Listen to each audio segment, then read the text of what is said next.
I really should make something, you know?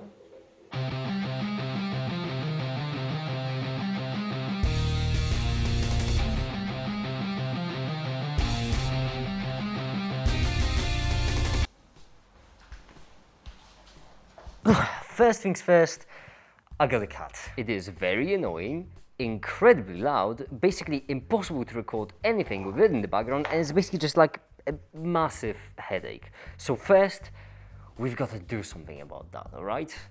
And the idea is simple. A laser, 2 batteries, and a button. We're going to make a laser pointer to distract the little goober. The laser module just shines a laser when powered. The batteries are there to power it, and a comically large red button is, well, I mean, it's a comically large red button, doesn't really need an explanation. There isn't much to talk about there. The laser will get powered when the button turns on, simple as it could be. Okay, but if it is so easy, then where is the challenge? And I'm so glad you asked. That's because, you see, I'm picking something that's theoretically simple so that I don't actually have to focus much on the theory. I mean, for goodness sake, it's just a button. But practically, it's a lot more challenging because it's really difficult to fit in everything so neatly. And so there are a couple of problems. Basically, we have our laser with the plus and minus part, then we have our batteries, each with a plus and minus of their own, and the button, which, well, the plus and minus don't really matter, but they still have to be connected. Our job will be to create a case for the laser pointer and a button, connect the laser and the button, solder everything correctly, and then put it together. The create a case for the laser and the button part is not that difficult. I've basically done it on a single live stream that really was quite easy. If anything, the most difficult part was making sure that the cat won't disturb the print.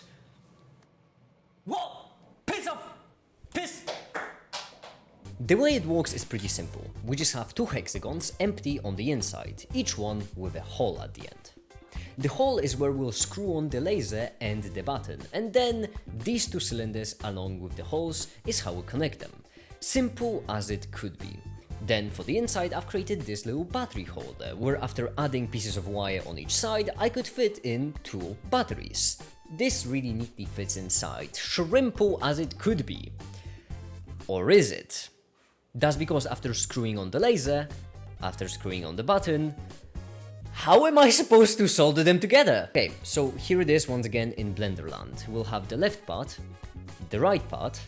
I'm going to make casing translucent so that you can see it better, and we need to solder this to this. That's simple enough. This to this, that's a tad more tricky, and this to this, which is really tricky. Because remember, if the casing is closed, I kind of can't solder. And then to that, add the fact that I didn't basically have a cable for this part right here, which means that I couldn't actually squish it in. I had to use a wire, which is rigid, which means I had to solder it at the right distance from the beginning to the end, and it becomes really difficult. So the question remains, how did I pull it off? And the answer is, gracefully, with a lot of style.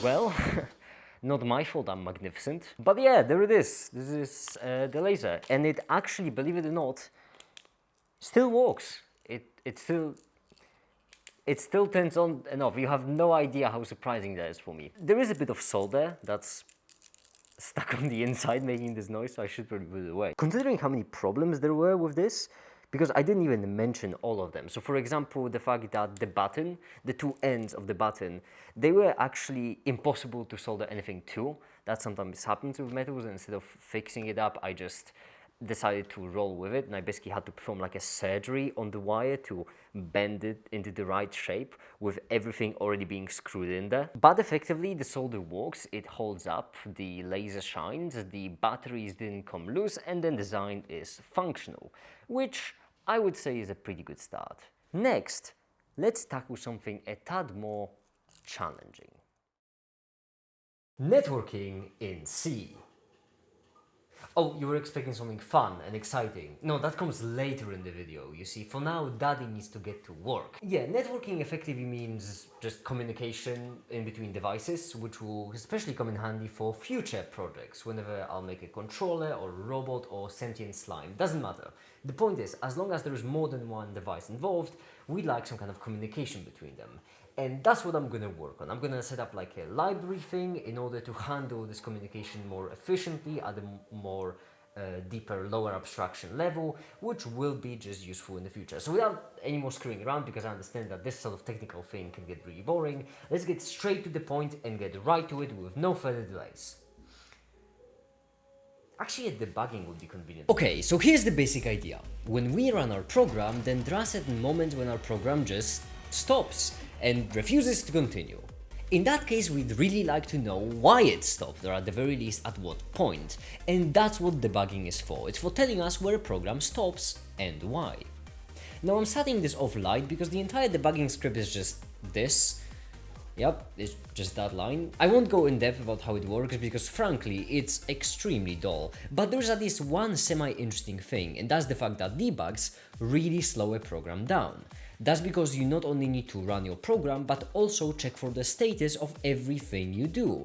And so that's why I've set up a build file with a flag that allows us to pick if we want to build a slower but more descriptive version or a quicker but less verbose. But you know what, I'm getting sidetracked. The whole point was some networking in C, let's do that instead. Yes, right. Back to the networking. It's important, we need it. So first, I'm obviously gonna start with actually, a way to log these debugs would also be convenient. So let's say that our program is actually running and doesn't segfault. Well, in that case, we'd still like to get some information. So we're also going to save all of the major things happening into a file. The logic there is trivial. I mean, we're really doing the most bare of basics here. But in order to write something into a file, we first need to open a file using a function. That's called fopen, which stands for file open. Man, programming is hard. An important thing to mention, however, is that in order to work with files, you first need to open a file, then you can write, read, whatever, and then what you need to do is close it. And this part at the end is actually really important. It's a recurring theme you see in C. We handle everything manually, so it's important but also quite boring. So I'm just gonna leave it there and it will definitely never come up again. Anyway, back to networking. Okay, we're getting wildly distracted. Networking. That's what we're supposed to do. It will be useful for future videos. It will be useful for future projects. We need it, alright? So let's just get a del queue. Actually, I haven't done that in a while. A del queue. So remember the thing where we needed to close a file? Well, in C, we actually do it quite often. Open a file, need to close it. Allocate memory, need to free it. Allocate a buffer, need to destroy it.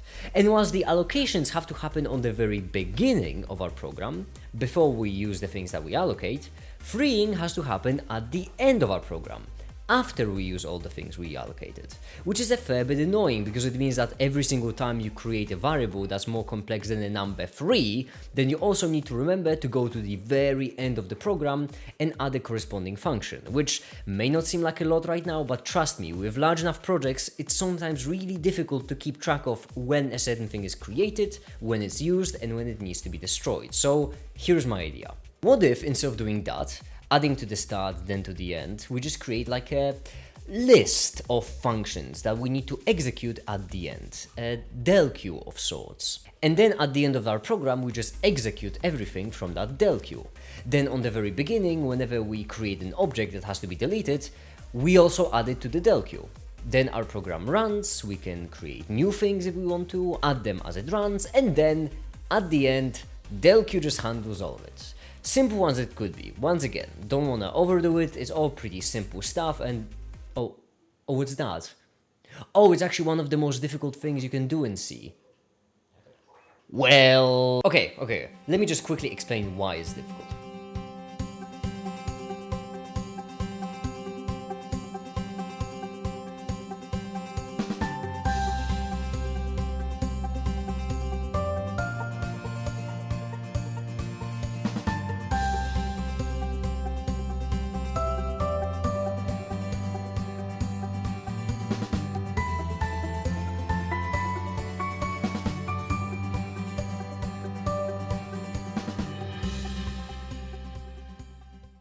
that's the basic idea of how the DLQ essentially functions.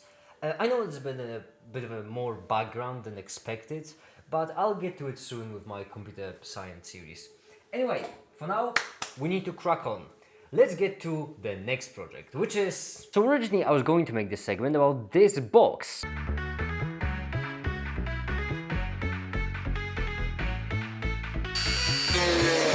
That's about as straight as an average member of my Discord server. It was supposed to be like a neat Iron Man reference, you know, like the thing where it said, proof that Tony Stark has a heart, except it says that proof that Naked has a brain, and was gonna have one of my earliest inventions, things I made. But then I realized how boring that would be. So instead I decided to do something different. And that would be something that's near and dear to my heart. Which is just... my mask, obviously. So first let's start by designing it.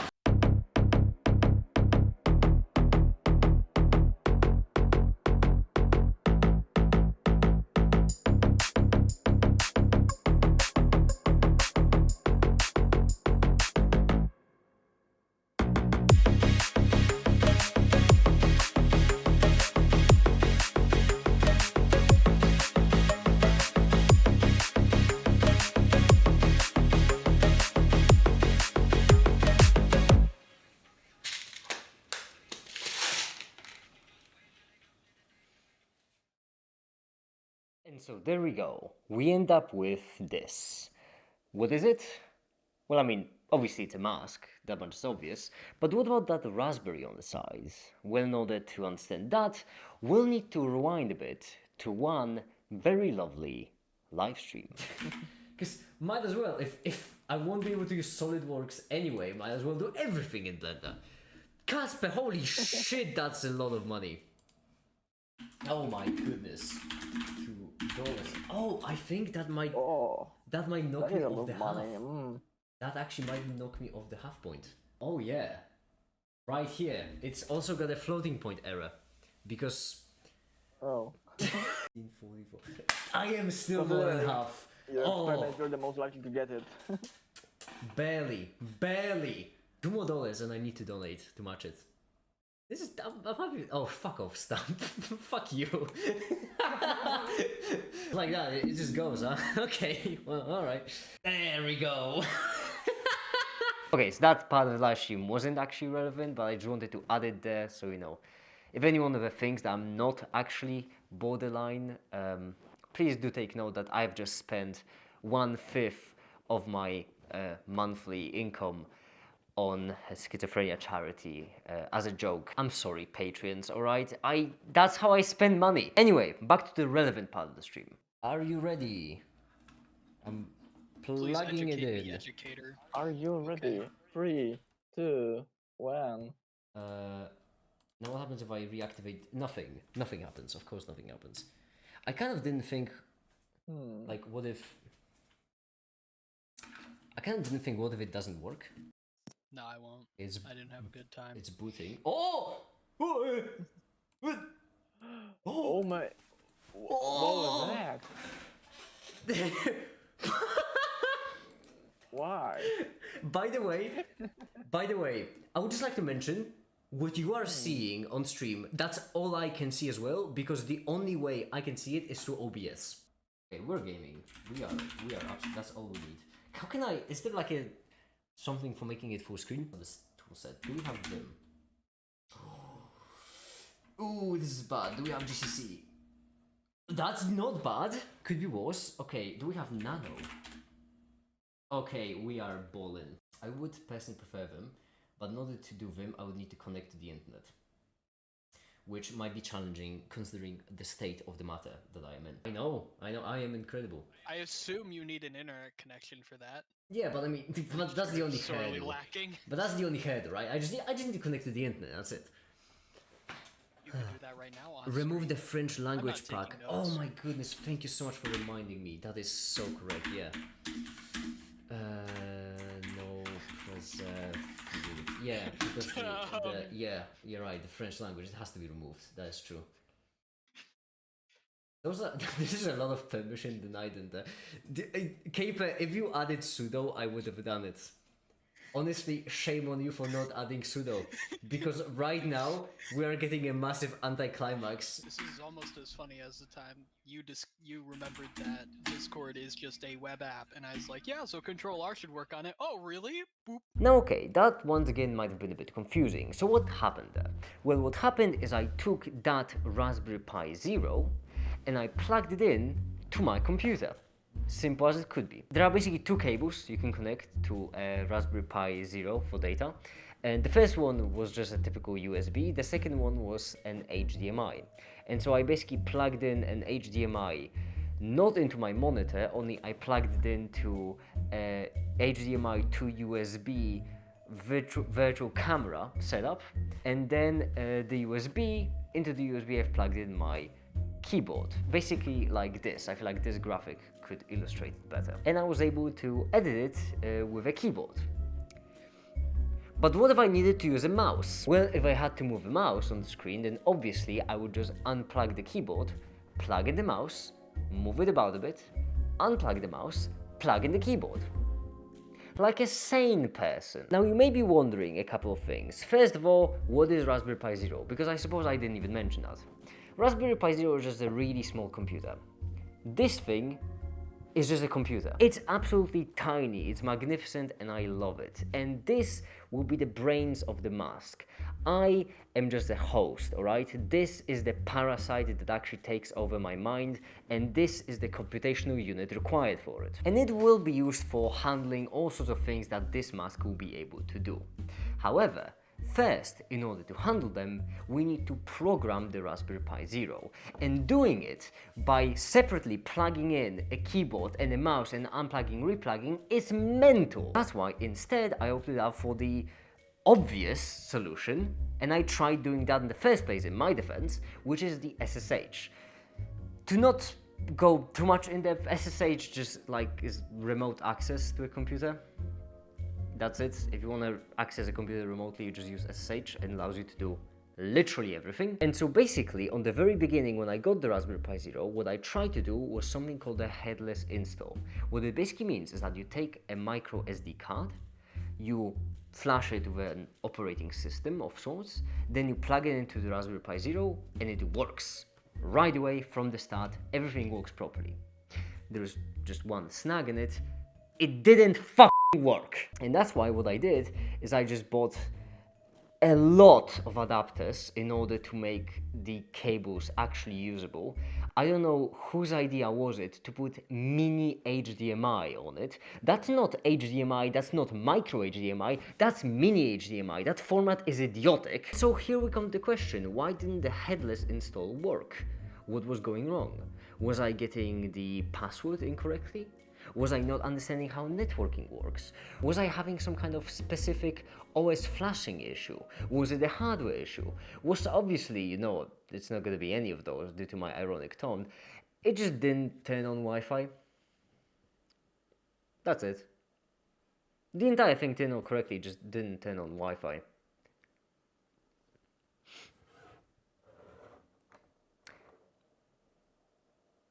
I spent like 7 hours trying to troubleshoot it. But here's where we get to the fun part, because I understand that, well, to be frankly honest, a lot of this video might have been boring, but this chapter, once again, might have been boring. But there is a reason for it, right? Trust me. That's because this may not seem impressive. This may seem just like a little thing that I did this one time, but it is actually crucial. That's because even though this mask at this point in time is useless, the underlying setup isn't.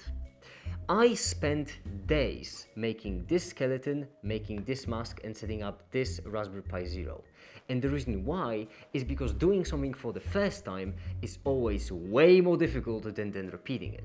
Which means that even though it took me days to do effectively nothing, if I want to add to that nothing to make something, that won't take me days. That will take me hours. And so here's where I leave you to choose. What should I add to this mask? A camera, an infrared camera, and HUD display. Anything you'd like, well, as long as I'll have a budget for it. I don't have much money. The $130 donation that kind of took its toll on me. As long as I'll have enough money, I will add it to this mask. So all you have to do is just, let me know in the comments. But please, like, do think about what you're about to comment. And if I get like 7 different comments just telling me that I should take off the mask as a thing to do with it, it gets boring at some point, alright? We all know that this is what I look like without the mask on, okay? Can we stop debating? Anyway, now it's time for the last, final, 4th project of the video. And that is... Oh no, wait, before we go there, there's actually one more thing I wanted to mention, and that is AlMatter. You see, every now and then at the end of my videos, I do this segment where I just show a bunch of fan arts that people have made of me. And I have specifically left out AlMatter from almost all of them. And the reason why is because, and this is true, I think most of my videos are too garbage for AlMatter's art. Here are just a bunch of AlMatter's drawings just flashing on the screen. AlMatter is absolutely amazing. I love them. They're great. And I've just haven't shown any of the art with any of my videos because I genuinely think most of my videos are too garbage for it. These, I really like these. These are stickers actually on my Discord server. I removed every other sticker because I ran out of space to just set up all of these as stickers because they're absolutely lovely. This is the best art of me I have ever seen, which is incredible, and there is still so much more. So I just want to tell you, AlMatter, if you're watching, thank you. I appreciate it. I really do. I wish there was something more I could do, but there isn't. I'm broke. Thank you, AlMatter. I really do appreciate it a lot. Anyway, time for the last project of the video. Oh yeah, right, there was one more. Sorry, I forgot. So, last project of the video. Okay, so we've kind of done the electricity with the laser, it's close enough. We've done the computer science with the C. We've done the mechanics with the box and the mask. Only chemistry is left. And so, last project will be chemical. And it will be sulfuric acid. Again. You see, this is the last sulfuric acid, or at least I think that's the last sulfuric. I have so many bottles of various shapes and sizes of sulfuric acid that I honestly forget. I'm like 70% sure this is the bottle of the last sulfuric acid we've made. And it actually has a bit of a problem, you see. The sulfuric acid began to crystallize. So we're gonna make sulfuric acid again. Oh, how we're gonna make sulfuric acid? I am so glad you asked. Copper sulfate plus water, electrolyze. Wait till enough copper accumulates and then clean it up. Then electrolyze again, then clean it up again, electrolyze again, and clean, and repeat over and over and over again until it's clear, like perfectly clear. Then once it's perfectly clear, you can just boil it away, and that concentrates it. Simple as it could be. And so there we go, concentrated sulfuric acid. Now, actually, you know what? No, I have a lab coat and people always complain when I deal with stuff like concentrated sulfuric acid without, just in a shirt, like a normal guy. So, hold on, let me just go and put on my lab coat. Okay, there we go. So, yeah, we have made quite a fair bit of concentrated sulfuric acid, and I do have to say, I am quite satisfied. It is really pure, it is really concentrated, everything went really smoothly, I did it slowly, I did it carefully, I made sure that all of the copper sulfate was gone. That's because if you don't do it in the correct order, then the copper sulfate, when exposed to heat, can bind into the other form, and that's just way more annoying to deal with, way more problematic. Oh, there we go, almost spilled some.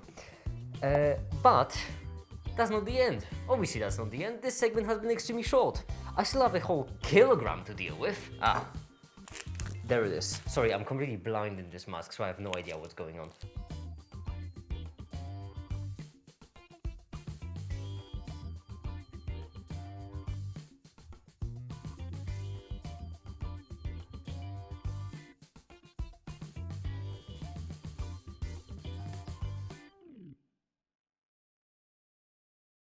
And so here begins the next batch, with even more electrolyzing and cleaning, and electrolyzing and cleaning, and electrolyzing and cleaning, and even more, and so on and so forth. But there we have it. In the first batch we have made this, which is a fair bit of concentrated sulfuric acid, I would say. Not too concentrated, still pretty light. But then I've done it correctly, I've done it properly. I printed the cover, I added the electrodes, I've done everything as it should have been. And after 2 days of work, we have a lot of acid. And I do mean a lot, which I mean, it does make sense considering how there's been a kilogram in there. And, well, to be fair, there is still like almost a kilogram in there because I couldn't get most of it out. So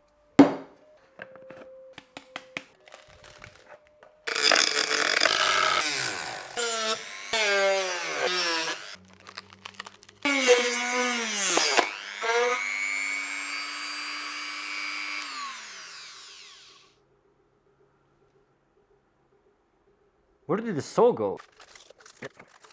All of that is not coming out because water got to it. And it's just a solid brick. But I am gonna leave it there for this video. I'm not gonna bore you with me turning all of that into sulfuric acid. Because, let's be honest, we already had too much sulfuric acid for a single video. Okay, so just for perspective, here's the acid that we made from the first batch. Here's the second batch, so basically all of the acid from this video. And here's what I'm going to turn into acid.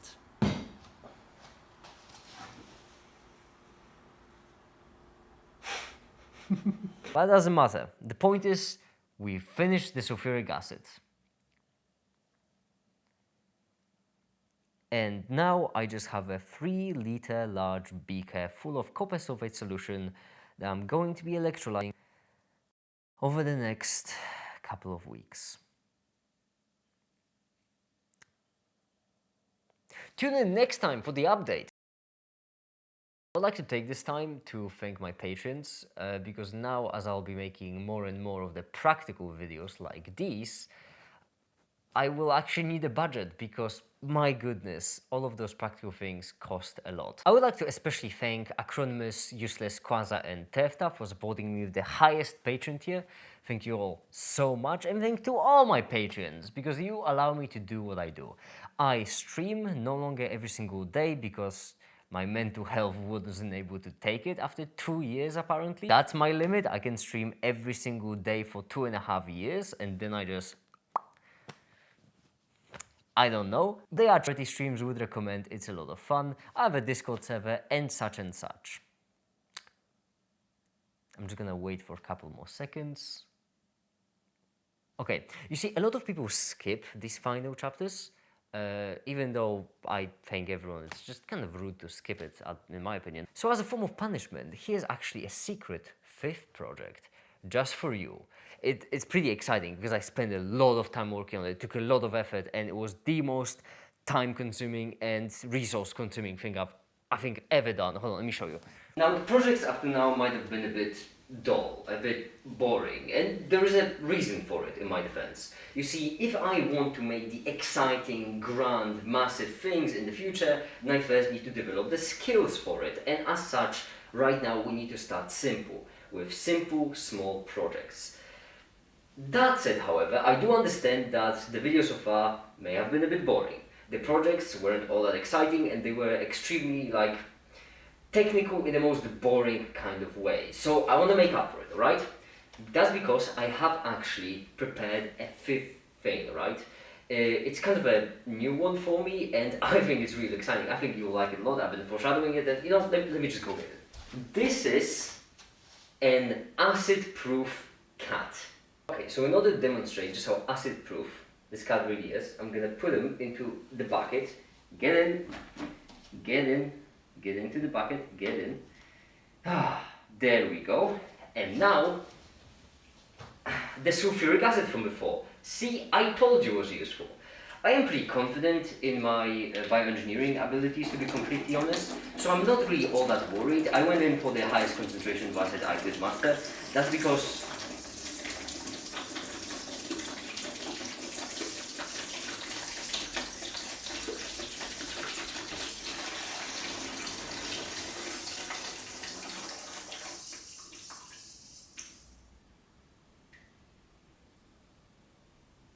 okay, so maybe the cut wasn't acid proof. I mean, that's 4 out of 5. That's I'll take it. 4 out of 5 successful projects, I'll take it. That's solid in my opinion.